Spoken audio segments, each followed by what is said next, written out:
I had little Marcus. My libido was in the toilet. I was like, and it wasn't that I was like, I wanted to want to, but my want to did not change that my body and my mind weren't in line with that.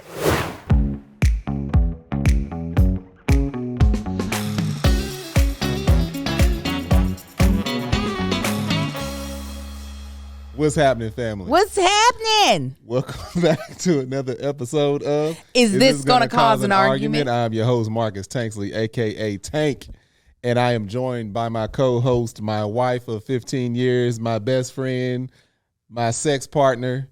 What else? Sex partner. That makes it so sterile. Yeah, it is sterile. You know, that one thing we be doing. Oh, there's a lot of things that my we be beautiful doing. wife, my life partner, my partner in crime. Amen. You know, she's the driver and I'm the shooter, or vice versa. Vice versa. One of us. Or we both shooting and the car ain't driving. Yeah, it's in cruise control, 80 miles an hour. Go on, let them know who you are. What's up, y'all? My name is Angel Tanksley, also known as Angel Akita Moore, also known as That Chick Angel. That Chick Angel. And thank you for watching and tuning in to Is This Going to Cause an Argument? If this is your first time watching, this is a weekly podcast that we upload every single Wednesday. It is a podcast where we literally hit whatever topic our producer pulls or whatever topic is on our mind, whether it be something that recently hit the news, whether it be something that just happened in our own personal life. Regardless, we're going to have a fun time. We're going to try to make you laugh. We're going to try to make you think, and we're going to try to get you involved. We have an amazing sponsor today that we can't wait to tell you more about, and that is Helix.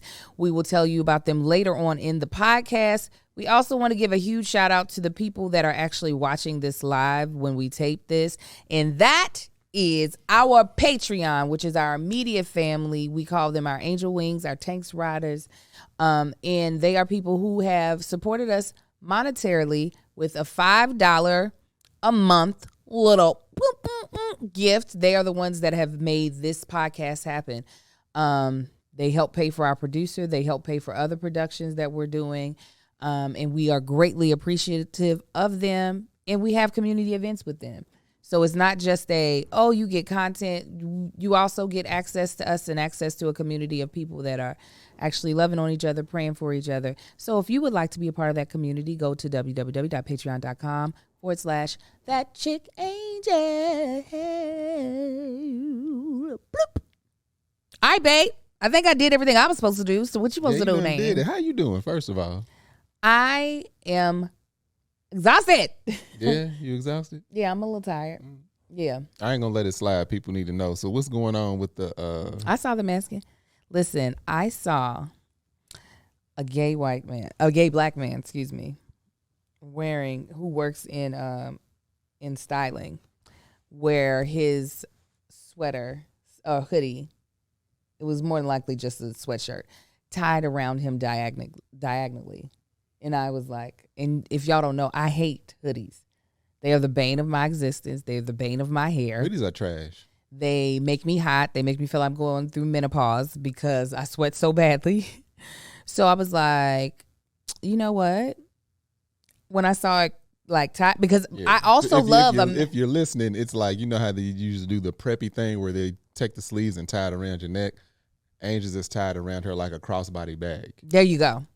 And I saw it and I was like, oh, praise God, because I do love a matching set. Now, a matching set gives me everything. A matching set definitely gives rich auntie vibes, but I don't want to be sweating in a matching set. So I said, I can still wear the matching set, but like tie it around in a different way. So it's what the young kids are doing. Yeah. You don't know. You're not young. You know. You know what that reminds me of is like hoodies. They're extremely limited and people love them. It's the iPhone of fashion, to where Android is the jacket. It has so many more capabilities. Why? You can zip it. You can unzip it. Why? Android is not paying you to promote but I'm tired of y'all shoving as Apple down my throat. Anyway. We don't shove it. If you knew how to use your Android better and knew how to navigate social media better, you wouldn't have to use an iPhone. But it don't matter because they don't compete. They don't communicate with each other. That's what's stupid. The companies are. I hate both of them, actually. Because the companies ain't doing what they need to do to make everybody's lives easier. Anyway, moving on. Tanksley Pride.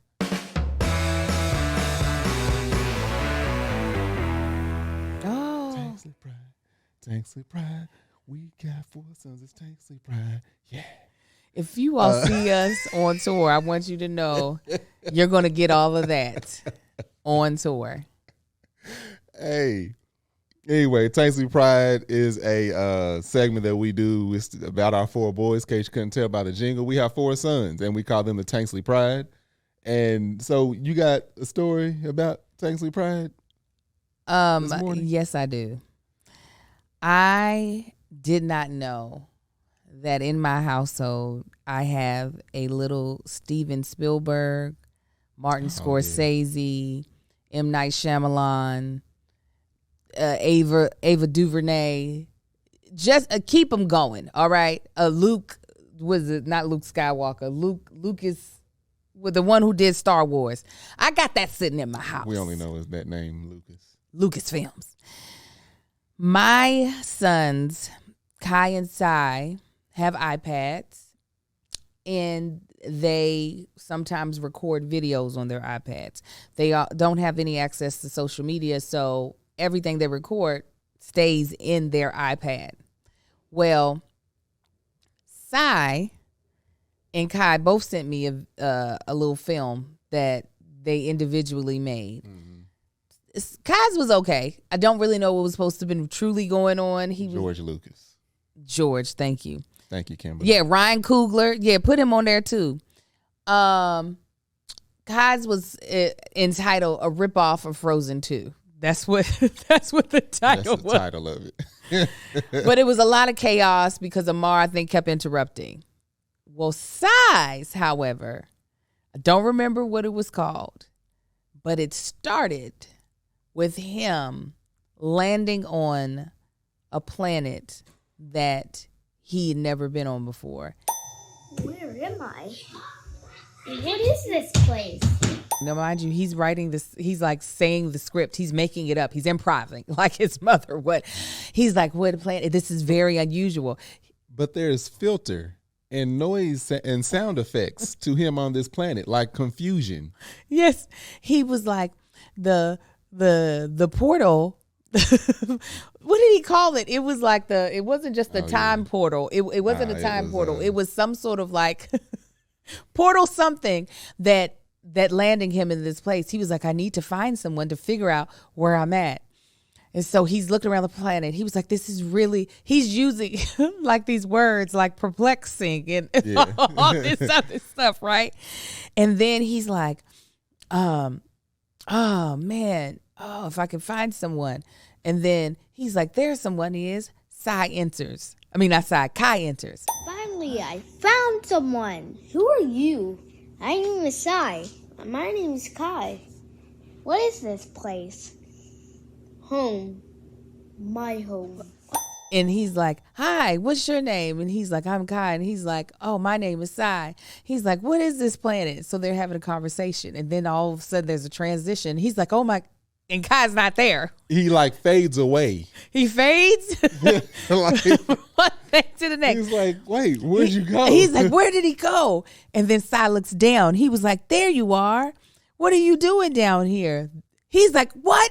You're a shapeshifter. The camera angle changes so that now we're seeing from Sai's point of view, and we see another version of Sai looking up, going, yes, I'm a shapeshifter. I am one of the shapeshifters. You're correct. And you won't get me. What? You're a shapeshifter. It kept saying shapeshifter. And he's arguing with him, and there's this whole thing, and I was just like, what? He gets into a fight with the shapeshifter. Yes, he does. And the camera angles is changing. Yes, he's like punching off screen. The other guy's getting hit. The other guy's punching. He's getting hit. I'm like, this dude is getting brilliant. I was like, what? And then he has questions coming up on the screen. Are you enjoying this? Yeah. Asking the audience, the viewer. He's like, well, I am. It was just so good. I was just like, okay. Then he had a break, like an intermission in the middle of it, and then it continued. That part, yeah, he could have did some rewrites and some left some footage on the cutting room floor. But that's my Tanksley Pride story. Is that my child, Sai, really impressed me not only with his shooting and his editing, but his script. Like, I was thoroughly just like mouth wide open, like, what? You did this? I just can't even. These kids are smart. I can't even. They are. It was dope. I was like, what? Right? Like completely shocked, like blown away. So mine is on the completely opposite end of the spectrum.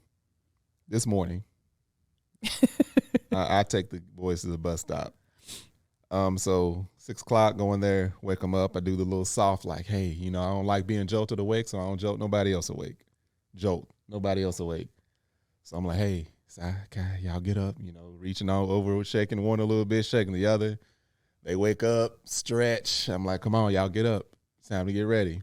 They both stand up, stretch. I go on and walk out of the room because I got to get ready. I go back in the room. I'm running around trying to find something to wear. Jump in the shower, get out the shower. By the time I'm out of the shower, lotioned up, halfway clothed, Angel's up. And that's usually when she starts asking questions. Are the boys up? What kind of father you think I am? I know I got to take them. Of course they up. So I haven't heard water in a while. I'm like, oh, they must be very close to ready. They done brushing their teeth, washing their face and stuff. This is at 6:30. This is at 6:30, usually when I'm leaving the house with them. I walk in the room. Both of these little dirty heifers is back in the bed snoring. They ain't got on no clothes. They still in pajamas. They ain't started. I walked out of the room. They must have high-fived and got back in the bed. They did not high-five. They high-fived their dream. They were like, let's get back to it. I mean, and usually that's happened before where one of them got back in the bed and usually the other one wake them up, or they'll come tell me. It's like, hey, Si, he laid back down. Or Kai, he's back in the bed. When I tell you I went in there, get up out of the bed. Then they jumped up, eyes bloodshot. Hurry up and get ready. So Angel runs in there and helps them get ready because I got to leave out before she does with them. When I tell you there's so many traffic violations I made this morning, because the last thing I wanted to do was have to drive them to school. I pull up to the bus stop and I see, like, you know, moms that got like young babies. Looks like they putting their child back in the car. I'm like, and he left early, but luckily the bus was late. So, but I got there like the bus would have been like about to close the doors by the time I pulled up. Usually, I had to wash their face. They didn't get to brush their teeth as long as they normally do. I was like, that's enough brushing. I didn't brush their hair, but I wetted and put product in it so their curls would at least be popping. I had to dress Kai fully. Oh yeah, no, Kai was. It was, I ran and usually got them. He wakes up refreshed because he's usually the first one to fall asleep. While they were brushing their teeth, I was putting their socks on them. I appreciate it. I was like, oh. They was about to go half dressed. Because Marcus was walking back in there to fuss more. I was like, babe. I wasn't. I was just checking on him. Oh, I was walking back in there to like rush him along, help him out. I was like, oh, dear God. It was, oh my gosh. It'd be so loud in the hallway here. They move in the hallway in case y'all can't hear it. They move in the whole building. I'm like, what is that? But yeah, no, my kids, I tell you, they are a whole mess. But no, they have the tendency to want to go back to bed. So I have to wait until they are both fully up, walking to brush their teeth before I leave the room with them. That ain't never happened with me. Now that it has, I'm like, y'all getting up out of this bed. I've never... Especially Si. Usually Si would be the one to try to lay back down and Kai would jump up because he's probably been asleep about an hour longer than Si does. But anyway, fam, moving on. You understand me? We got, I was going to say TikTok o'clock. TikTok o'clock. Angel, girl, what time is it? TikTok o'clock. It's a segment where we listen to a TikTok and we give our opinion. Mm-hmm. So Angel, go on and play it. This is from Shan Boudrum's Lover and Friends podcast. Really great podcast. You all should check it out.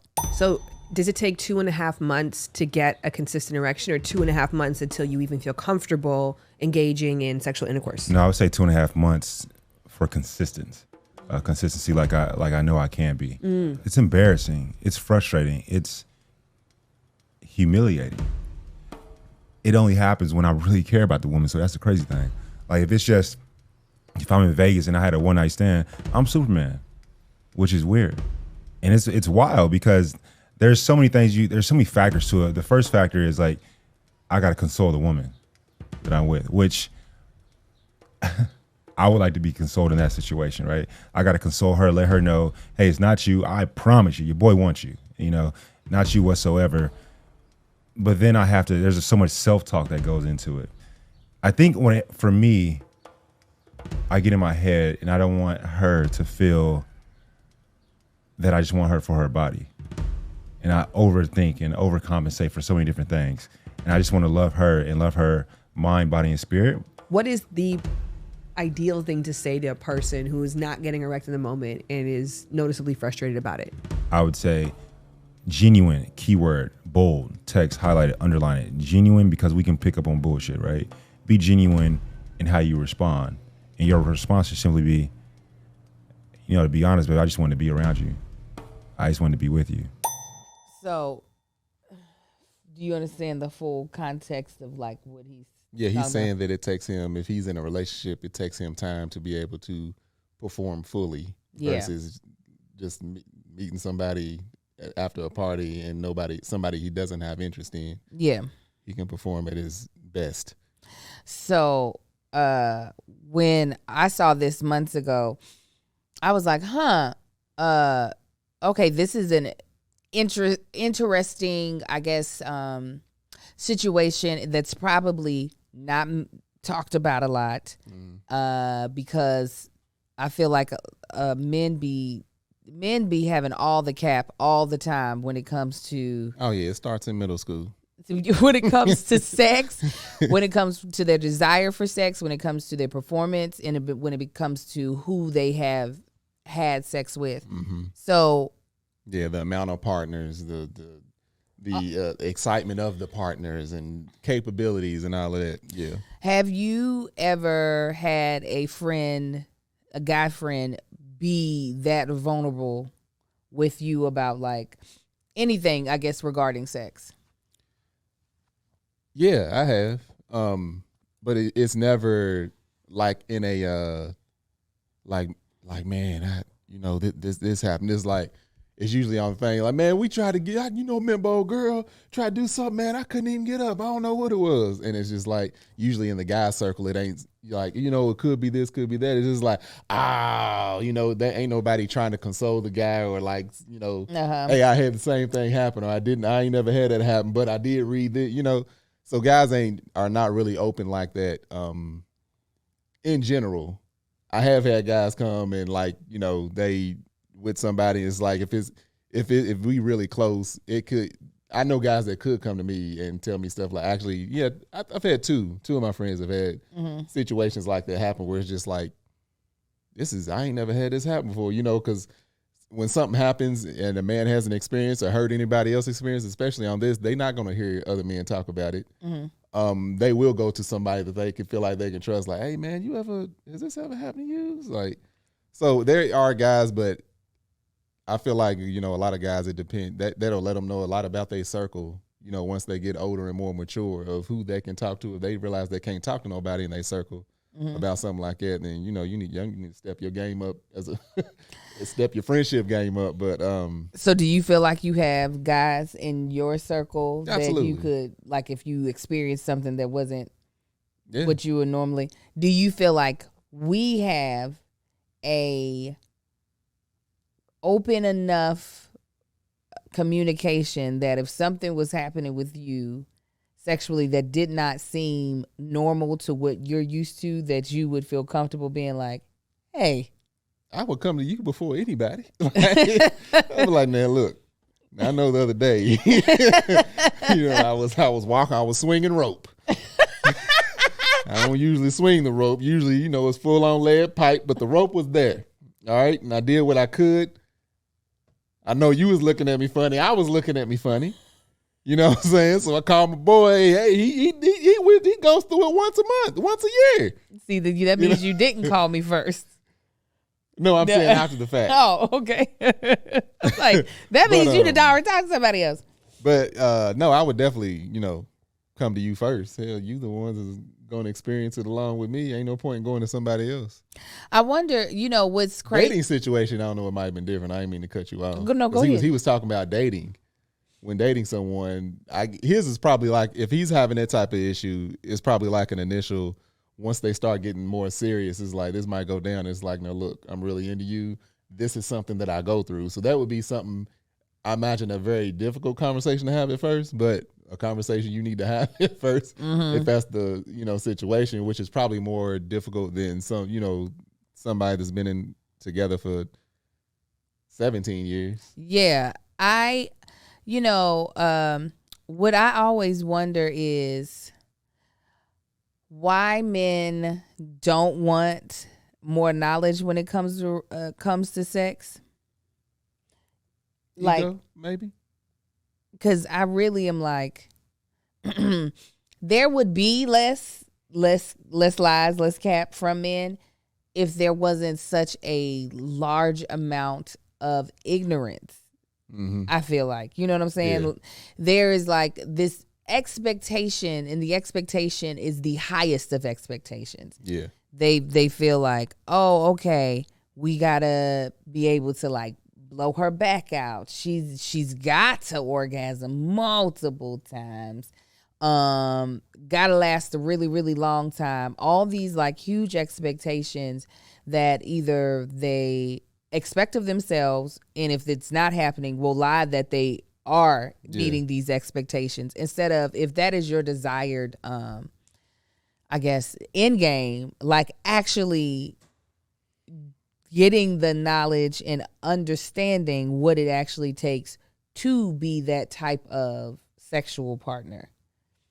Where I'm not saying that women are out here doing all the research, but I think women are more willing to. Me and my homegirl just recently had a conversation about oral sex, and she was talking about how she's really trying to improve her game. She was like, I can't really say that in the past that I was probably given the best that there was. She was like, but I'm like really trying to be like good, like with the person that I'm with, I want them to be like, you done killed it, right?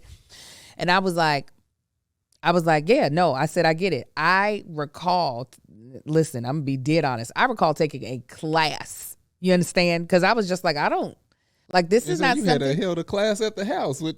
Yes, because I was like, I know there are other women that want to be good at it, so I have a class. I invited.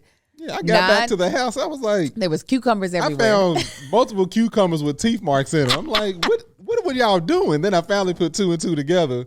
I'm like, first of all, we shouldn't be seeing these teeth marks. Well, we were struggling because some were way too big. But happens. I invited 9 other married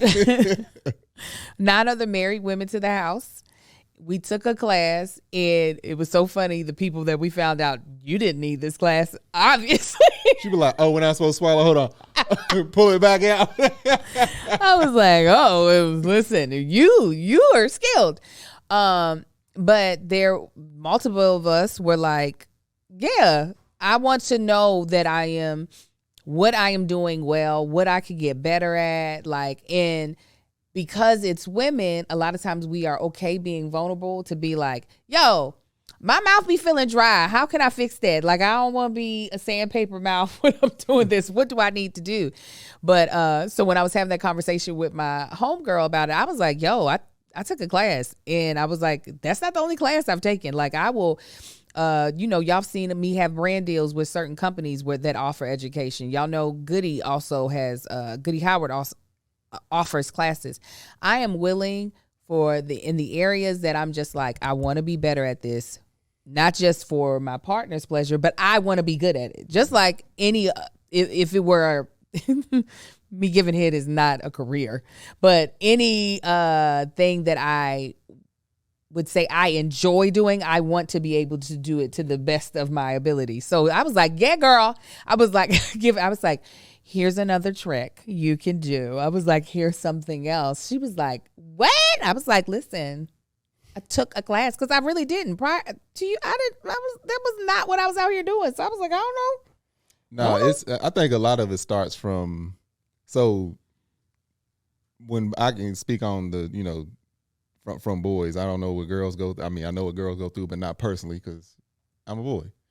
From early on, like from, late middle, elementary school to middle school, the random erections that you get in school, hoping the teacher don't ask you to stand up, or hoping you ain't got an erection at the end of class where you got to stand up and walk up out of class. Right. Just all of these things. You start to see, ladies around you starting to develop and, all of these things. So by the time man becomes sexually active, it's more so on the outside, not to say that, physically women don't go through things, more so on the outside of him now finally being able to express that. And it's not known for society for men to, guy, it can be his first time and he'll act like he's been in these streets for years. Yeah. So for him to perform, it's like they put it on a different level. Not to say that society's wrong. I mean, society's right, because they don't make it comfortable for men to seek out information like that. But on the other hand, you have even starting off, it's like it's mentally it's so easy for guys to get to where they need to go. It's like they see these things, they got the erection, that's all you need. You're gonna perform. To where women, it seems like it's a lot more complex. It can be as you get older, definitely. Yeah, especially as you get older, it's just like, man, they go all through their 20s and 30s, and it's just like, hey, it's here. I ain't even got to think about it. It's gonna be ready to go. So not having that need to figure out, at least some not having the need to figure out, is like, so I seem to be performing just fine. To where women, once they hit maybe even 30, early 30s, mid 30s, late 30s, it's just like things ain't the same. Or from taking birth controls, things ain't the same. So you got women start to have to do more and more research of like, why ain't this happening? Why ain't that happening? So I think that might be part of it. And I see a lot of people saying in the chat, and that's a fact, porn messes up a lot of stuff. People think, I've seen people do interviews with porn stars, and theirs is like, the main question people always ask porn stars is, how's your sex life in your personal life? There was like, I don't do any of that crap because I'm sick and tired of doing it. I want to make love to my partner. Yeah. I don't want to do, and a lot of people, they put this perception on porn like that's how sex be going, and it don't. Yeah. All that's for camera angles. Yeah, it is. That's all it is. Yeah, no, really. It's all camera angles. So men not being educating themselves, a lot of them mentally tricking themselves to think they, king ding-a-ling. And if you were to give their wife an honest pill and say, so how it really is it? And she was like, he could improve. He don't know he can improve. He don't know he need to be practicing eating some neck bone. And you know what I'm saying? Hey, this is the neck. bone. I'm trying to tell you, because there's so many different bones and there's meat down inside them bones. You got to get to it. You know what I'm saying? That's how that was the way we used to clown our boys. If he couldn't clean the neck bone, it's like, boy, you lacking. You lacking. But anyway, you said, why don't men see? What? You can't knock the way we educate ourselves. But the thing is that to clown someone for not eating neck bone, that causes the pride and ego issues. You're right. Men are toxic. I ain't gonna defend us. Crazy.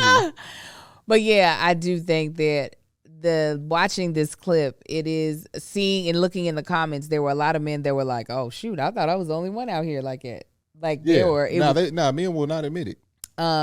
So I do think if the fact of the matter is that unfortunately, and I think everybody knows this, even the men who are in that cycle, having this big outwardly ego and pride, it does nothing if you can't back it up. Right. It only makes it worse the more you inflate what you're capable of. And there are very few women that I know of that if you were not as skilled, but were like, I want to learn, I want to get better, I want to be the best at this, that would not fully champion you at getting better and learning. I don't think there's a woman that wouldn't be like actually super turned on that your desire was to actually be able to back up what you're claiming you can do for her in the bed, and being able to be truthful when you haven't met your expectations or the expectations that she has for you.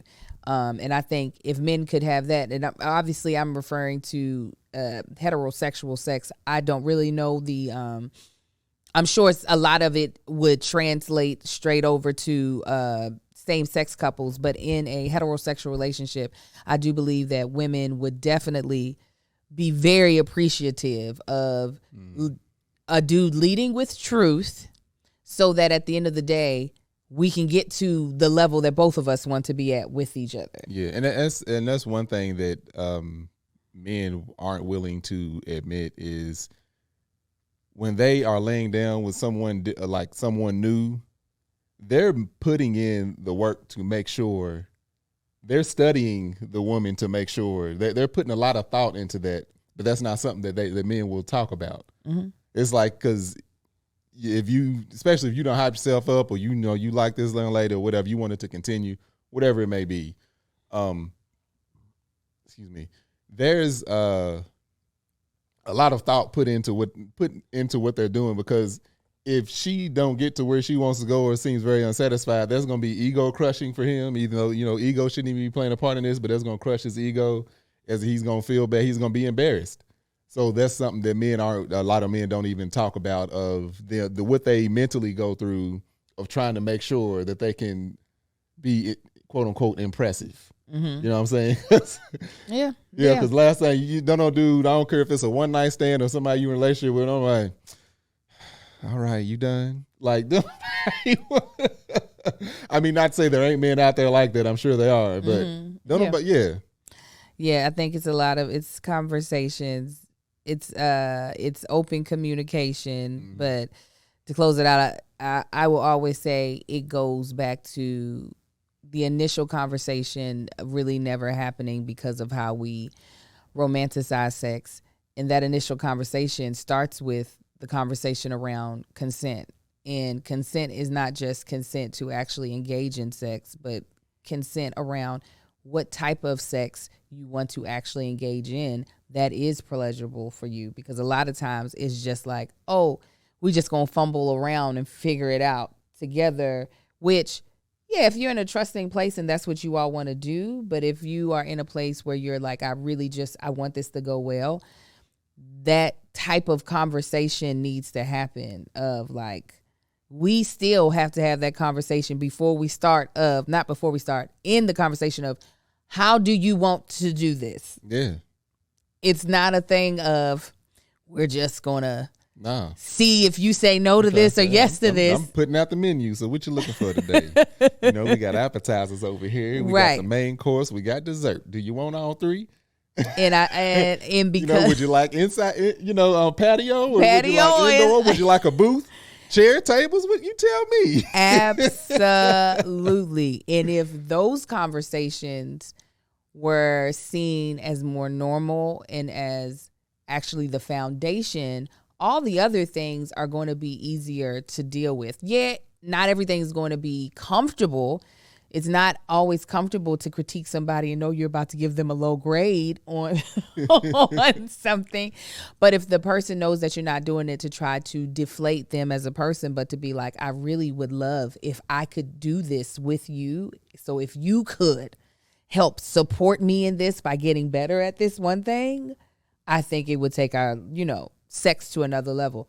So yeah. We are, like I said, we check in with each other beforehand and check in with each other afterwards. Yeah, because definitely Angel will be quick to question. So what you been watching? Where you get that from? Absolutely. I'm a creative person. Sparkling water, flat, tap, bottled. Next topic, anyway, sir. On to this main topic. And we stand on the subject. Kind of want to say this different, but that's the way it's typed out. Sex and babies. How have children impacted your sex life, and what tricks have you learned over the years so that you can get it in without getting caught? Ooh, I mean, kids have changed everything around sex. They are just cock blockers at their best. They've changed everything. One thing that I realize I need in sex is a good mattress, and that's why I'm glad we have Helix Mattress as a sponsor for today's podcast. We have had Helix Mattress for about a year now, ever since we moved into our new house, and when I tell you, I'll never go back. I'll never be the same. We absolutely love our mattress. I think so does Amar, because he ends up in our bed a lot trying to sleep up underneath me. And I'm like, no, I want the mattress underneath me. Helix Sleep is a premium mattress brand that provides tailored mattresses based on your unique sleep preferences. The Helix lineup includes 14 unique mattresses, including a collection of luxury models, a mattress for big and tall sleepers, and even a mattress made just for kids. So let you know how you'll know that Helix is the best for your you and your body. You take the Helix sleep quiz. That's what makes them, I think, one of the best. They find out how you like to sleep. Are you a side sleeper? Do you sleep on your front? Do you sleep on your back? They ask you the firmness that you like. Are you one of those people that like to basically feel like you're sleeping in sinking sand? Or are you normal like us, like a medium? Or do you want to feel as though you're, sleeping on something a lot harder and like firm? No, everybody's preference is perfect for them. And Helix wants you to have the best that you can have for your sleep. They even have stuff for if you sleep hot, like myself, cooling mattresses. So what I love about our mattress is that it is a hybrid mattress. And what I mean by that, and that's not a term they use, that's how I am trying to explain it to you. It has springs in it, which gives you great support. It gives your spine great support. That's what's going to help you with those aches and pains that you usually have in the morning. And then there is memory foam on top. You all know about memory foam mattresses. The problem with memory foam mattresses, you don't get support. But it does feel like the mattress is hugging your body. So now you're getting both. You're getting support from springs and you're getting a mattress that hugs your body. That is what I love about them. Also, when you try it, you get 100 night risk-free when you try out your new mattress. And they'll even pick it up from you and give you a full refund if you don't like it. But you will. You're going to love it. After you sleep on that thing for 100 nights, you're going to be like, don't y'all come get this mattress. This is mine. Leave me be. Not only is this mattress one of the best, it's the best mattress I've ever slept on. It's easy to set up. It's fast and easy to set up. It kind of just expands as you cut it open, and they're delivered straight to your door, right in a box delivered for free. It comes with a 10 or 15-year warranty. And you don't have to take my word for it. It was awarded the #1 mattress pick by GQ and Wired magazine. And it's even recommended by leading chiropractors and doctors of sleep medicine as a go-to solution for improving your sleep. Helix is offering a $200 off all mattress orders and 2 free pillows for our listeners. Go to helixsleep.com/argue. Again, go to helixsleep.com/argue for up to $200 off all mattresses and orders and 2 free pillows. With Helix, better sleep starts now. Kids ruin sex. Absolutely. And it doesn't necessarily have to be that way, but it is. How they've changed it. One, they have changed the way my hormones are set up. So what I desire and how often I desire is drastically changed by them. Also age, so I can't put it all on them. But literally, I remember hearing stories and hearing all the jokes about women talking about, once I get on my sweatpants, I ain't trying to have sex. Or my husband's always wanting sex and I don't want sex. Now, that's not how I was prior to kids. How I was prior to kids, it didn't matter what time or day it was. We could make it happen. I was happy to enter into fellowship with my husband. Even before he was my husband, I was happy to enter fellowship with him. Yes, she was. So I was like, what the hell are they talking about? Why are they talking about they don't want I had little Marcus.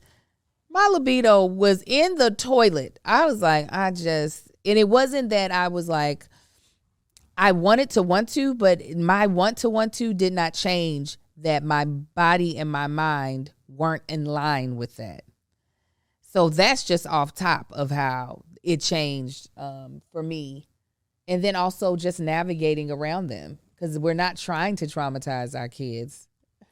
Yeah, it's been, and a lot of people are talking about the time that we got caught in the garage. Yeah. Again, I don't know. That boy has never moved that fast in his life. Ever. Marcus is a snail. Yes, he is. Walking, moving, pouring water. He can even get water to pour slow. I don't know how you do that. But that day we was in the garage and they were occupied. He managed to unlock the deadbolt and the lock and push the door open all in a fraction of a second. And we moved surprisingly fast. Well, I was agile. I got cat-like reflexes. You did that day. I do. I always do. I'm always cat-like. Are you? Yeah. Okay.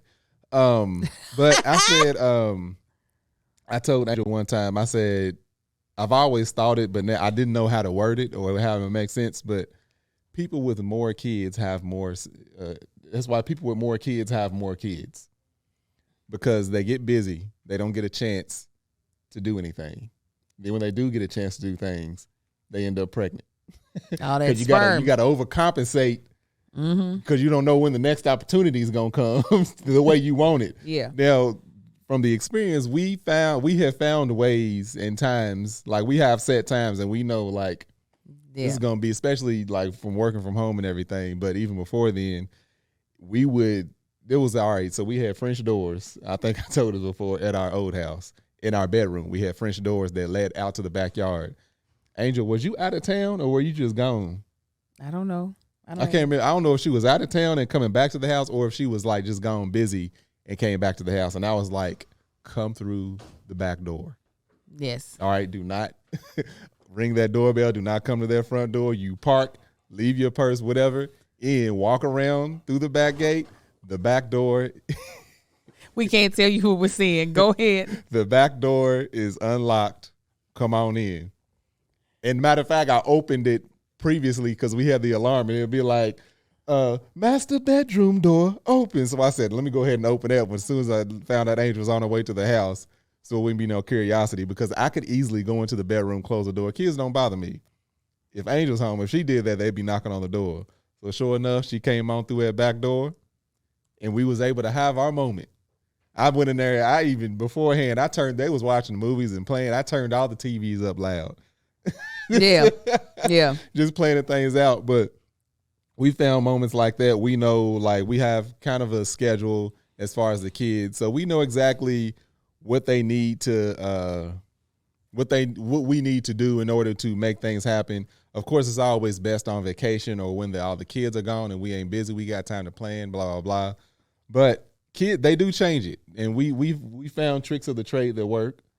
Yeah. You know what it is that I feel like with kids, they make sex fall sometimes as like the priority of it can kind of shift, but it's weird. It's like they do both. They make it so that it feels like it's not a high priority, but then at the same time, because it's not as easy to do, it becomes a higher priority because you really plan for it, or like, or either try to seize the moments when they happen. Where before it would be like, oh, we can do it now, later, or we could do it both now and later. Yeah. There wasn't. One thing I don't like is scheduled sex. You don't? I don't. No. Mm-mm. Oh, you stuck in these movies. It's got to be spontaneous. Yeah, like I got my cheap shirts. You can just rip those buttons off, even if it's a polo. Just rip the top two buttons. I'm gonna tell you, it's rarely going to be spontaneous. It still be spontaneous sometimes. To you. Oh, well, good. Plan out more. It is but spontaneous for me, it's like, to you. If you tell me, all right, now, Wednesday at 3:30, I'm like, really? Spontaneous is what I'm here about. Yeah, no. Let me tell you, if your wife was like, okay, only spontaneous, you'd be like, So is you trying to make it a surprise? You trying to have it go for so long that I'm really shocked about when it happens? I have to, in order for me and the way my brain now works as a 42-year-old woman and the way my body works as a 42-year-old woman, it cannot be spontaneous. I have to clock it in my head afar. I have to see it afar. Why ain't you more of the aggressor more times? Because just like you don't like it scheduled, You don't like to be the aggressor? I don't like to have to be the aggressor. I like to be a prey, just struggling in the act all surprised. what happened? Of course I set it up. Sneaky ass heifer. I set it up. But I have to see it. I have to see it ahead of time so that I can start getting myself mentally ready and prepared so that it can be enjoyable for you as well. So you're not feeling like you over here pulling teeth for it to happen, because it's not that. It's not that type of situation for me, but it is because I don't mind being vulnerable and honest. It can sometimes be a lot for me to sink everything in. Unlike other than if you've read Marriage Be Hard, there is a such thing as vacation sex. Vacation sex is when it is a lot easier. Your mind is mentally free. And everything. it doesn't take as much. Right. I can go from 0 to 10 within a matter of a couple of minutes. Yeah. Versus in real life, it might take me a full day to get to, or at least a few hours. At least a few hours. And even getting the opportunity, if like kids are in the house, even if everybody's asleep, it's still that like you don't want nobody to hear nothing. You still can't be freely open to to do what you want. So it's all about that's why we always say, date nights are important. Going out on dates are important. Our time with me and Angel is important. And that's the tricks that we've learned over the year. I mean, we've learned to manage, going upstairs and turning on the showers and locking the door. That's why our water bill is terrible. Yeah, water bill be awful. I hear water. Oh Jesus! I'll be like, we just gonna have to pay we it. Save money. You don't need the hot water. You just need the cold water run. We just need the noise. We don't need a mess. Go ahead. Let's move to the audience question.